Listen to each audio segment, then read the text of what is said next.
vivimos momentos complicados. Vivimos momentos muy complicados. En estas últimas semanas, este sector que maneja el gobierno raro que tenemos en este país, ha dado una vuelta más. Ha dado una vuelta más, supuestamente con la intención noble y maravillosa de proteger al lobo, pero que conlleva para mí un desastre, que es otra patada más a nuestra ganadería y a nuestro sector primario. Sí, efectivamente. Efectivamente, nosotros lo hemos dejado claro desde el minuto uno. Consideramos que esta decisión era un disparate.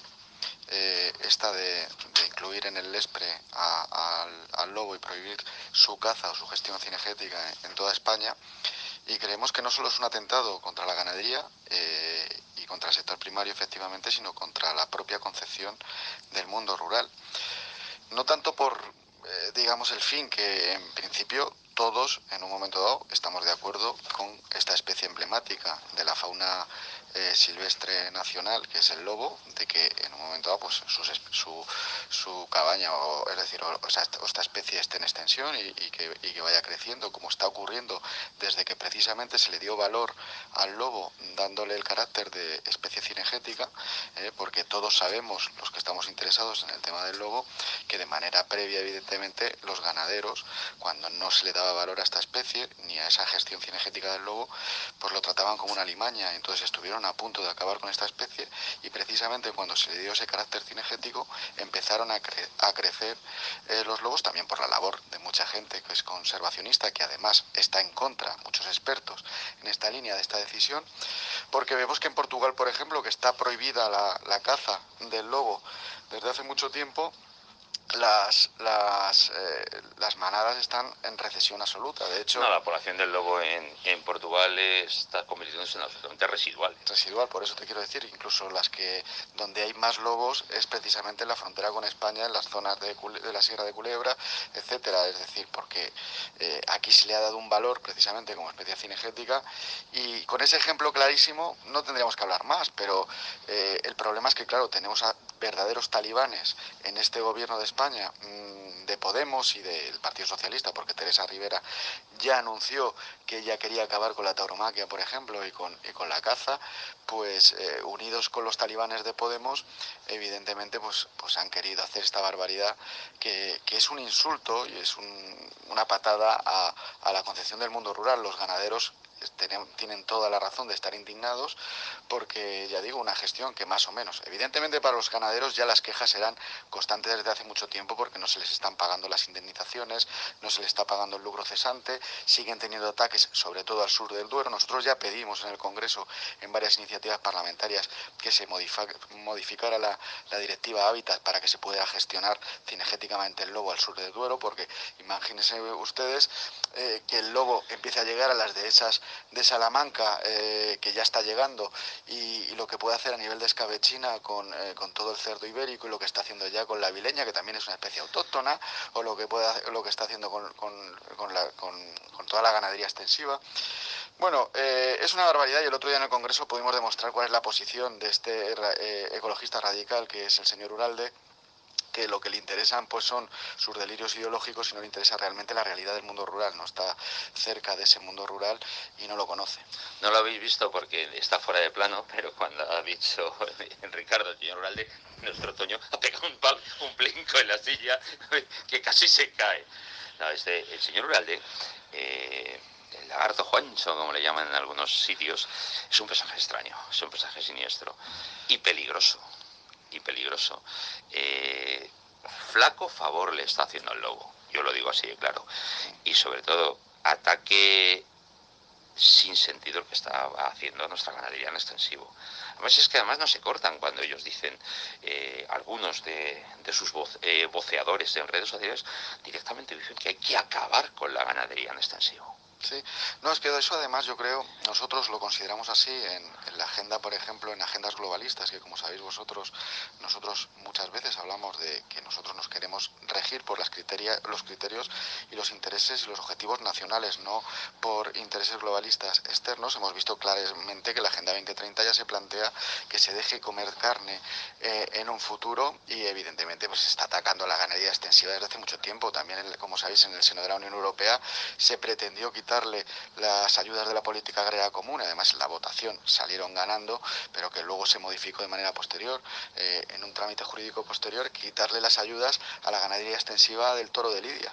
Se le quiso quitar y además hemos visto en muchas ocasiones, ayer también estuve en un evento de la Fundación Toro de Lidia que presentó al Instituto Juan Belmonte, pues todo esto de la ideología animalista, que lo que quiere es acabar con la ganadería. De hecho, el Ministerio de Agricultura, Pesca y Alimentación ha quitado ya de su nomenclatura la ganadería. El ataque a la ganadería es un objetivo, digamos, de determinados intereses globales, evidentemente, y además hemos visto, según también otro informe que sacó la Fundación Toro de Lidia sobre mundo rural y sostenibilidad, que hay detrás una serie de fondos económicos de interés que están pretendiendo cambiar nuestros hábitos alimentarios, y la ganadería sobra de esos objetivos que tienen determinados poderes económicos globales y políticos, y lo vemos aquí muy claro pues en todos estos grupos ecologistas que están financiados de manera oscura por determinados intereses, que evidentemente son todos estos fondos, y además ya se ve, ya en este acuerdo que te estoy comentando, que seguramente lo conocéis, se ven los millones de euros que hay detrás de toda esta industria animalista. Entonces, la ganadería y el fin de la ganadería y este tema del lobo, pues es un paso más, ¿no? Como consideramos, porque realmente no se están atendiendo a criterios objetivos. Yo creo que lo que habría que hacer ahora mismo es cambiar algunas cuestiones, lo que estamos diciendo de cambiar la directiva Hábitat para que se pueda gestionar cinegéticamente al sur del Duero, porque en Ávila, por ejemplo, que no tiene... Ávila es la provincia que actualmente más ataques está teniendo. Efectivamente, estuvimos hace poco en Ávila, estuve con Georgina, la diputada nacional de Vox, allí visitando a Saja, por ejemplo. Estuvimos con Joaquín y nos estuvo contando pues todos los datos claros y objetivos de todos los ataques que se están dando. La mayoría de los ataques se están dando ahora mismo al sur del Duero. Claro, no tienen esa tradición de convivir con el lobo todos estos ganaderos, y evidentemente pues los ataques están siendo muchos y claro, encima no se puede gestionar cinegéticamente. Ya pedían ellos de hace mucho tiempo que se modificara la directiva de Hábitat, y lo que hace Teresa Rivera, en connivencia al final con el Ministerio de Agricultura, sí, aunque diga Luis Planas que él no está de acuerdo en los corrillos, luego evidentemente cuando va al Senado con Teresa Rivera también asume esta posición, lo que tenían que haber hecho es reformar esta directiva de Hábitat, dar más indemnizaciones con menos burocracia, fortalecer el lucro cesante de las pérdidas que están teniendo los ganaderos, en vez de la barbaridad que han hecho del tema del LESPRE, que es que ninguna de las comunidades autónomas afectadas está a favor. Incluso bueno, sí, hemos tenido una rara que ha sido La Rioja.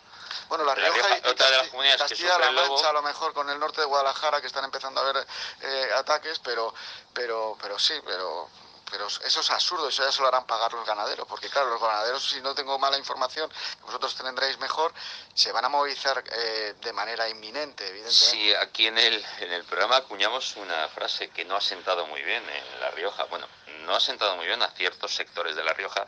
Nosotros dijimos aquí, después de hablar con Asaja Castilla-León, después de hablar con el sector ganadero de La Rioja, dijimos que se oían tractores de guerra en La Rioja, frase que no le ha gustado al señor consejero para nada.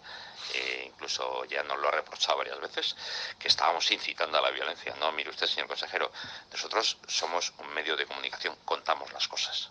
Nosotros no incitamos a nadie, nosotros contamos las cosas. Marcos, perdóname, porque entonces de esa manera todas las sopas estarán incitando a la violencia, porque todas de manera unánime, claro, es decir, han pedido que se van a llevar a cabo movilizaciones en contra de esta decisión. Sí, lo han dicho ya claramente. Entonces, todo el sector, todo el mundo rural, resulta que incita a la violencia, en cambio ellos son todo buenismos y es todo por beneficiar a una especie que la van a perjudicar, porque claro, en el momento que anunciaron esta medida disparatada, como estoy diciendo, me imagino que se estarán produciendo de manera ilegal, pues con el enfado de todo este sector, pues infinidad de lazos, venenos, cuestiones que van a acabar más con el lobo precisamente por esa indignación, porque que la gente que vive sobre el terreno, que le estén diciendo desde un despacho de Madrid o un señorito de San Sebastián, como es el Uralde, cómo tienen que vivir y cómo tienen que gestionar una cuestión que llevan tanto tiempo conviviendo con ellos, y encima ahora les dicen que no van a poder ni gestionarlo, porque incluso desde el punto de vista psicológico para el mundo rural, que se hagan determinadas batidas, aunque luego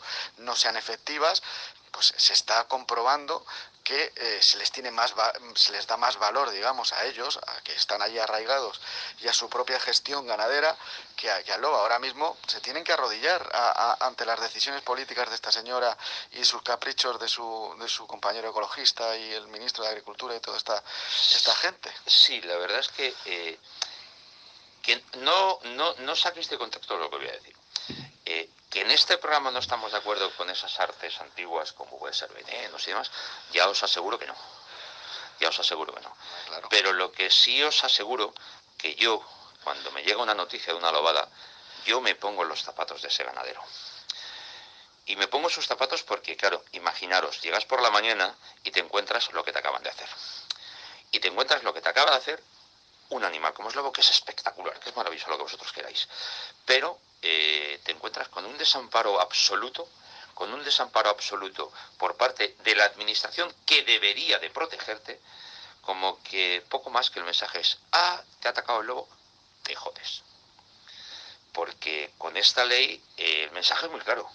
Claro. El lobo es lo primero y el último el ganadero. Claro, ese es un problema. Y no sé qué vamos a hacer. Es un problema porque ya decimos desde hace mucho tiempo, la tensión entre el lobo y el ganadero es una cosa, digamos, de tiempo inmemorial, ¿no? Y esa convivencia, pues ese equilibrio, ese tímido equilibrio, en un momento dado, con esa gestión cinegética controlada por la administración totalmente legal, con determinadas indemnizaciones que funcionen, más luego el lucro cesante, porque como sabéis, la tensión que produce el lobo entre las cabañas ganaderas también les quitan la producción de leche, se comen también las parideras, hacen unos destrozos, y evidentemente cuando se están llenando la boca del problema de la despoblación, porque es que la señorita Teresa Rivera también es responsable del reto demográfico, y tenemos un invierno demográfico en el mundo rural, ese 80% de nuestro territorio nacional, que lo gestionan una serie de personas que para nosotros son héroes, que siguen gestionando nuestro patrimonio ecológico, que siguen teniendo allí a su familia, que quieren buscar un futuro, y encima les pagan con estas cuestiones, en vez de darles buenas indemnizaciones, hacer un ecosistema positivo para el emprendimiento en el mundo rural, por ejemplo, para la rentabilidad de las explotaciones agrarias y ganaderas. No solo no les pagan bien las indemnizaciones, no les pagan el costo de sus reses que están cayendo por el lobo, no les pagan el lucro cesante, no hay ayudas para natalidad, no hay ayudas para la conciliación familiar, no hay ayudas también. Al revés, lo que hacen es subir el diésel, que como vosotros sabéis, sí, claro, en el mundo rural es absolutamente fundamental. Y resulta que no hacen nada de eso, y encima ahora les dicen que se tienen que aguantar, que si el lobo hace lobadas, como tú bien estás diciendo, ni siquiera tienen la satisfacción psicológica de que por lo menos se controle cinegéticamente y hagan de vez en cuando unas batidas para el control, evidentemente, de esta especie, que sabemos los destrozos que hace. Y cuando llegue, como estábamos diciendo, a Salamanca, cuando entren las dehesas, y cuando entren las dehesas, los destrozos que va a hacer y tal. Y eso es una cosa natural, y lo que yo dije el otro día en el Congreso, delante del señor Uralde y delante de todo el Pleno, es que los lobos, nosotros lo amamos, como hemos dicho, como una especie emblemática, pero no puede estar en todos sitios, no puede estar en todo el mundo rural, habrá zonas en las que no podrá estar, y nosotros queremos que exista, que se conserve, pero evidentemente no puede estar, igual que no está en las urbanizaciones de nuestras ciudades. ¿O qué pasa? Que nosotros tenemos el derecho de vivir aquí tranquilamente, y los señores del mundo rural no pueden controlar cinegéticamente una especie porque lo dice el señor Uralde. Pues no, es decir, tiene que existir, tiene que haber poblaciones, pero tienes que dejarles también que ellos digan cuál es su sensación, y un equilibrio, que es lo que tiene que hacer la administración, no imponer de manera despótica, como ha hecho, porque además es que lo de la votación es absolutamente kafkiano. Bueno, lo de la votación ya lo tratamos aquí, fue absolutamente un sainete, un absoluto sainete, un thrillerismo absoluto lo que me plantearon. Y yo, como ya lo digo, yo, señora ministra, le he cambiado el nombre a su ministerio. Su ministerio es el Ministerio de la Traición Ecológica y el reto demográfico, porque usted está traicionando a nuestros pueblos, a nuestros campos y a nuestro mundo rural. Que lo sepa. Sí, es, así es. Pues Ricardo, como siempre, muchas gracias por este ratito con nosotros en el estudio y seguimos hablando y seguimos informando a nuestros clientes de las iniciativas y de la lucha, porque esto se ha convertido en una lucha, de la lucha que podéis hacer vosotros desde la Cámara. Sí, nosotros desde el Congreso. Estamos en esa línea, pero no solo desde aquí, desde el Congreso de los Diputados, sino a través también de nuestros eurodiputados en el Parlamento Europeo, como puede ser en este caso Mazalia Aguilar, que es la vicepresidenta de la Mesa de Agricultura, con la que, por ejemplo, hicimos el otro día una carta en defensa del vino, porque también el vino quieren perjudicarlo a través de una etiqueta diciendo que es perjudicial para la salud o que es cancerígeno, o por ejemplo, pues con el tema del etiquetado del Nutri-Score, que puede llegar en un momento dado a plantear que nuestro aceite también es perjudicial a la salud. El tema de la política agraria común, cómo afecta a la ganadería y también a nuestro mundo rural. Todas estas cuestiones las vamos a defender a capa y espada porque consideramos fundamental ese mundo rural, esos españoles que necesitan de nuestra representación y que están siendo abandonados por los políticos de siempre desde hace muchísimo tiempo. Y lo vemos además en las comisiones tanto de transición ecológica como de agricultura, pesca y alimentación. Están fuera completamente. Total fuera de la realidad. De la realidad de lo que se vive en este mundo. Y como solo se rigen por la dictadura del número, perdóname Marcos, la dictadura del número y de la cantidad. Sí. Y entonces al final, como son poca gente la que está en el mundo rural, pues dicen, nosotros precisamente hemos llegado para dar voz a los no representados, a los españoles que necesitan nuestra representación parlamentaria. Bueno, pues ya que has nombrado a Macelia, a ver si la dices que la estamos esperando, que se venga un día y se siente con nosotros. Muy bien. Díselo, que somos buena gente, que somos amigos y que se venga, se siente un ratito con nosotros. Perfecto. Pues Ricardo, lo dicho, muchas gracias y seguimos esperando todas las noticias e información que nos mandéis desde el Congreso de los Diputados, desde el partido, desde Vox, y ya no desde el Congreso, como han hecho, desde Europa y desde las comunidades autónomas. Pues muchas gracias por este ratito con nosotros. Nada, gracias a vosotros. Venga, hasta luego. Ática